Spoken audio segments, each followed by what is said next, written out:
You all have been waiting for this, and I am really excited because today I am bringing you all part two of our cottage kitchen reveal.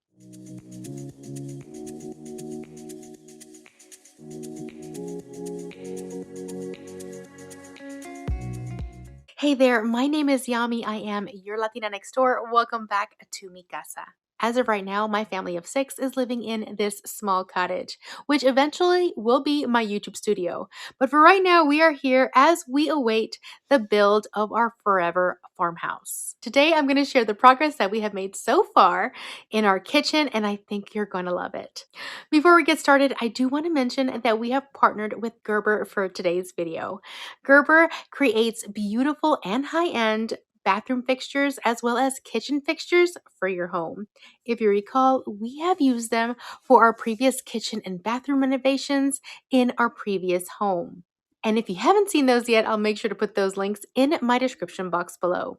Also, this is part 2 of our kitchen transformation. If you have not seen part 1, I'm going to link it below as well. This is where we were shopping for our cabinets and where we installed everything. And I also share how we came up with the layout and kind of the style that I wanted it to go with for this cottage. So if you haven't checked it out, it's also a very fun video to watch. All right, let's get into where we left off and what we ended up doing since you last saw the space. So this is where we left off in our kitchen last time. All of the appliances were in, the floors were in, the wall panelings were in, the cabinets were in, and the countertops as well as the farmhouse sink. All of the outlets were also put in as well, and everything was functioning perfectly. So next we needed to seal those countertops, and we decided to use Watco Butcher Block Oil and Finish. This is the same thing we used in our last house, and I personally love it because it's non-toxic and food safe. So we went ahead and applied this several times. Actually, we applied this 3 times, waiting about 6 hours in between per the instructions. And we made sure to wait 24 hours before we did anything else to them. Next, it was time to install our kitchen faucet. And I decided to go with the Kinsey 2H Bridge pull-down kitchen faucet in brushed bronze from Gerber. It has a beautiful, more modern farmhouse take to it. However, it's still kind of industrial, but at the same time, with the brushed bronze finish, it just elevates it to a whole another level. Gerber creates high quality, high end fixtures for both your bathroom and your kitchen needs. They offer a variety of styles and finishes for all of your fixtures in your home. We have used them in the past for both sinks and kitchen faucets, and I even love their toilets. Now, one of the biggest reasons why we love Gerber so much when it comes to faucets and fixtures for your bathrooms and kitchens is because every time we have compared them to other name brands, we have always found them to be higher quality and much heavier than your every day-to-day brands that you find in your local stores. Simply by putting them in your hand, you can tell the difference. But we've also lived and used them for years, and I can attest to the fact that they are durable, they are high quality, and their finishes last from year to year. The best part about it is that now you can shop for Gerber products right from Amazon. And I'll make sure to have this particular kitchen faucet linked in my description box to my Amazon storefront. That way you can check it out for yourself. I love that this faucet is such a statement piece in this cute cottage kitchen. It's perfectly placed between both of my windows. And we use this for so many things, especially since we're still working on this cottage. But I know that with Gerber's quality, it's going to last us for many years to come.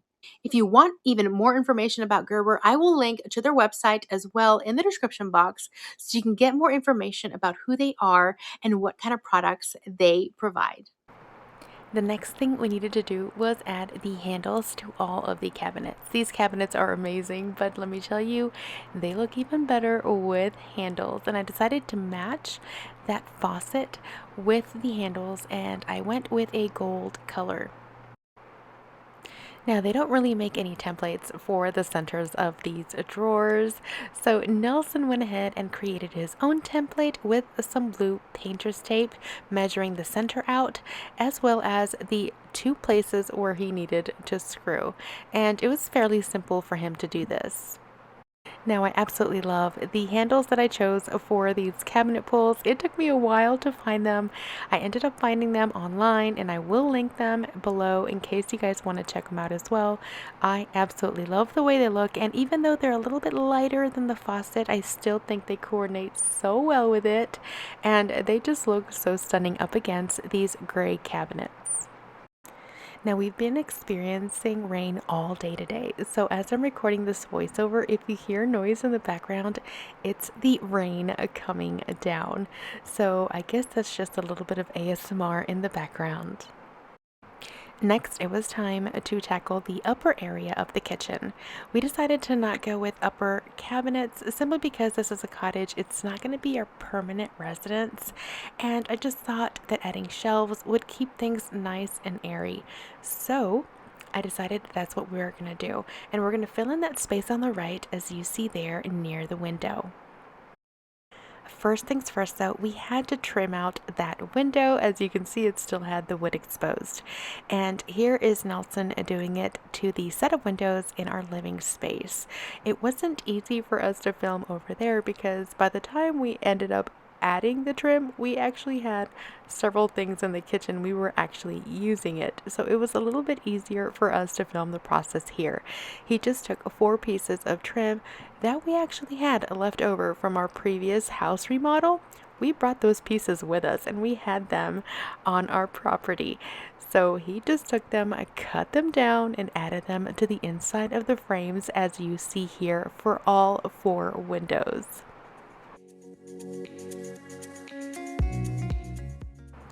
Now, I wanted my shelves to be beautiful and decorative, but I wanted them sturdy and I wanted them to work very well. So I ordered these corbels online and they are just stunning. Now remember, we had actually saved the information from what's behind the walls before we put up our paneling, and that's going to come into play in just a second. So here's Nelson putting up the corbel just so we can see what it'll look like. And if you note, it is very close to the window, and right here he's just leveling it out. And he also cut out some small sample pieces of the trim that's going to go around the window, just so that we can make sure that it would butt up nicely up against the corbels.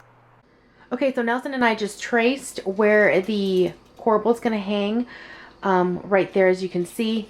And the reason we have to put these corbels in this place is because of where the studs are in relation to where the water lines are. The next 2x4 is a few of them down, and all of the water lines are attached to that one, and we want to make sure that we do not screw or nail or puncture any of these lines.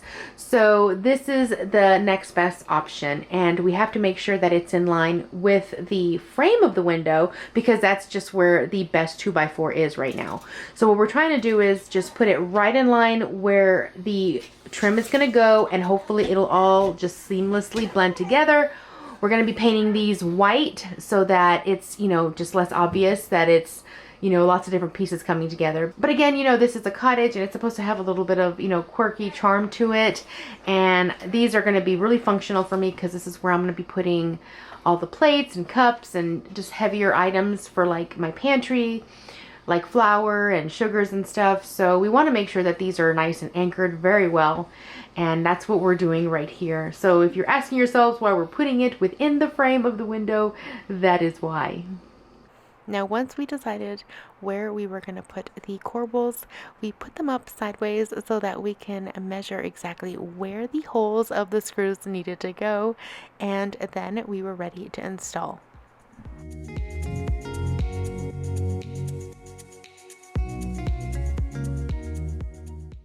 The top trim of the window is going to butt up right against the corbel, and then this is actually going to move up a little bit higher and just meet this right in here. That way the top is flush and this left side is flush right here. Another reason why we wanted it flush up with the top border of the window is because the shelf that's going to go on there is also going to be anchored on the top piece of that trim. So that's going to help hold the shelf from, you know, keep it from sagging while it's along the back of the wall. I don't plan on putting anything too heavy up there, but having that extra piece of trim go all the way across is really going to help keep it straight.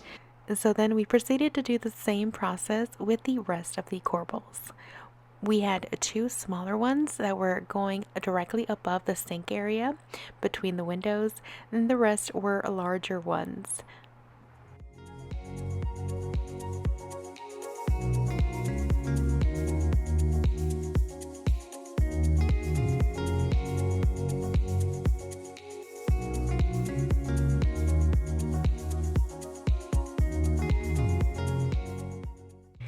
Now, the shelf that's going to span over both windows is a little bit more narrow than the other two that are going to be to the left of the windows, but I did want to end the top shelf, as you see there, with a large corbel.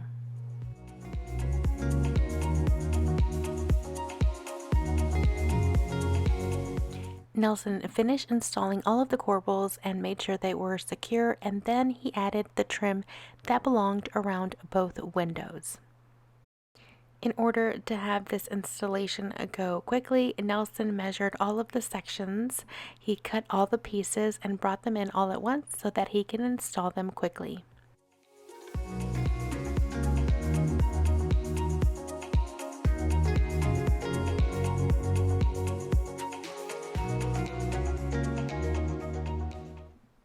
Next, he measured and cut all of the shelves that were going to lay on top of the corbels.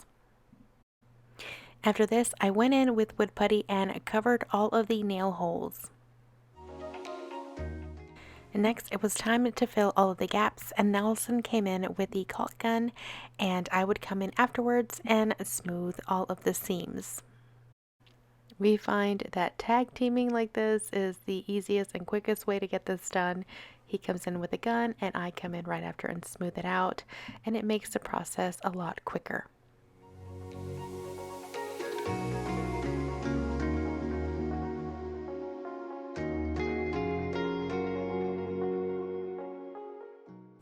After that had dried, it was time to paint the walls. These walls still had not been painted, and while it's kind of hard to see on video, it is a nice bright white that we like to use, and we're using enamel paint just because it's protective of the walls.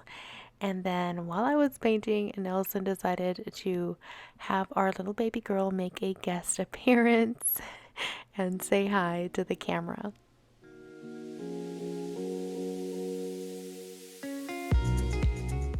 I was really looking forward to painting these walls because I wanted to hide those seams where all of the panels would connect, and this did so perfectly.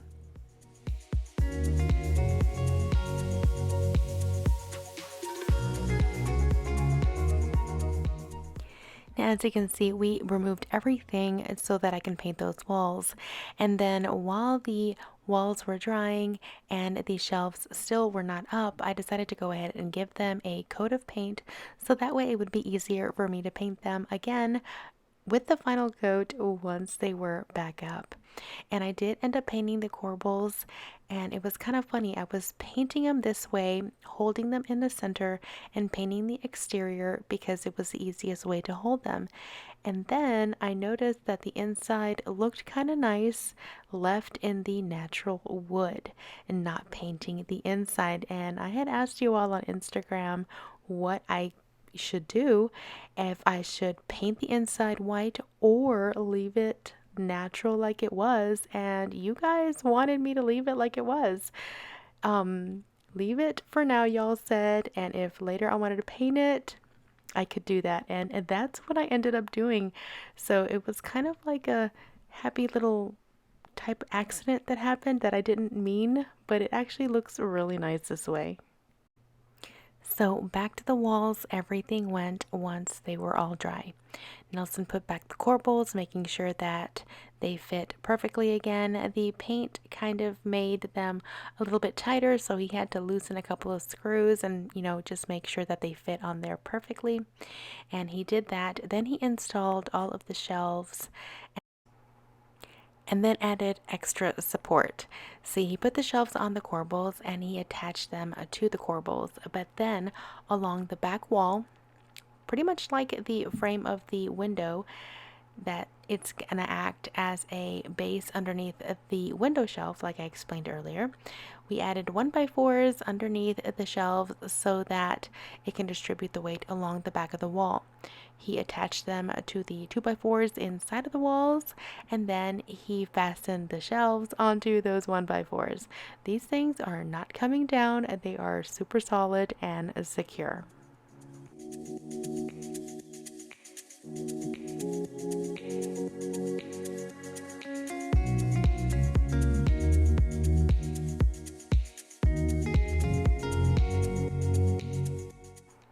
If I haven't mentioned that these shelves were a labor of love, let me do so now.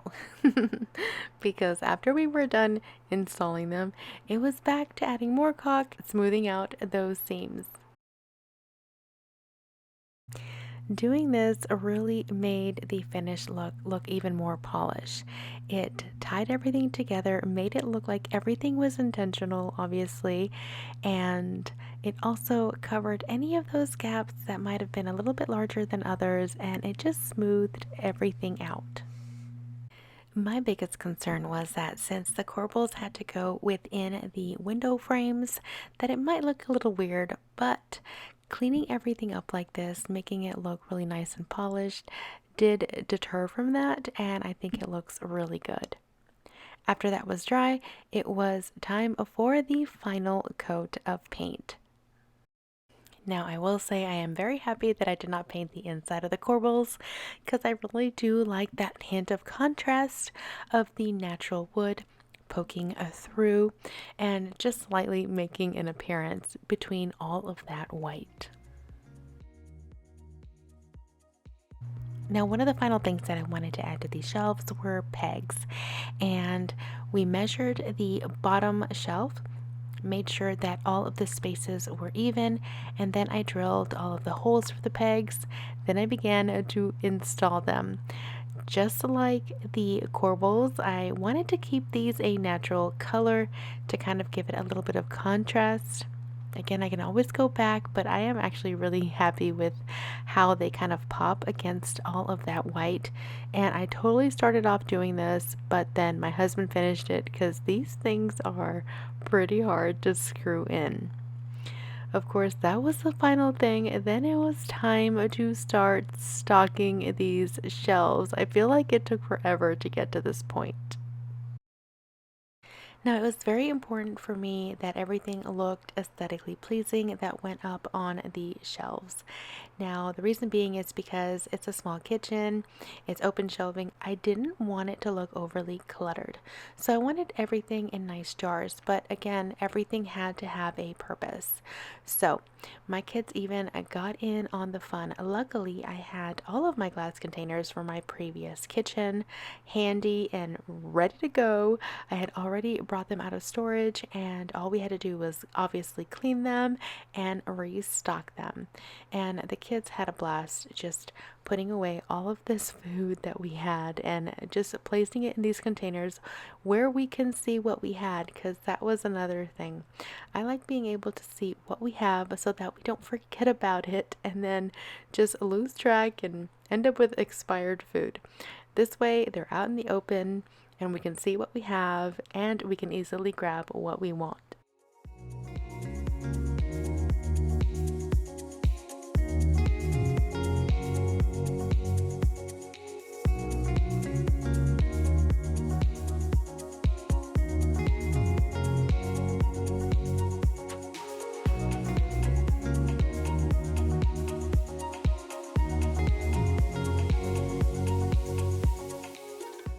One final touch that I wanted to add was curtains to my windows.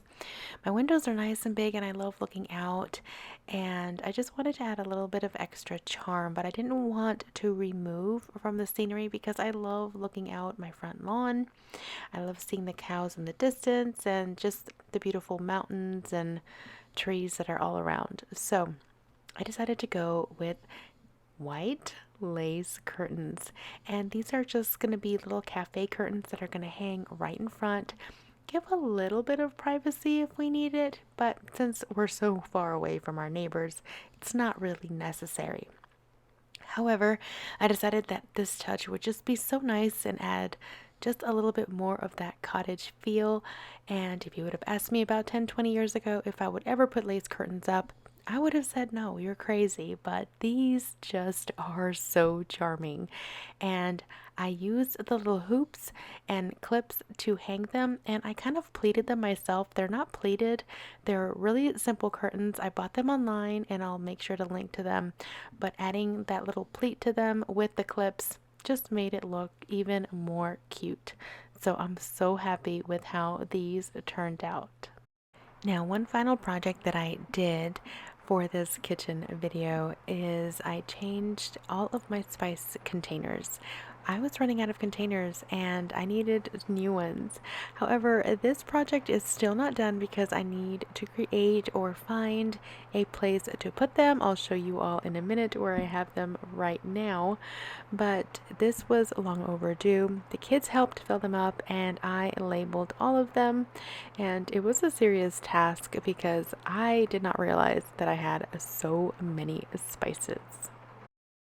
Now, with all that said and done, here is what the kitchen looks like as of right now.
Now, as far as what's still not done, one of the things that we still need to do is this left side of the kitchen. As you can see, this side has still not been painted, and our door to our bathroom is still missing. We actually have to install it. Also, we have quite a bit of an eyesore. We do have the electrical box right there, and I would love to figure something out in order to hide that piece and make it look, well, less noticeable.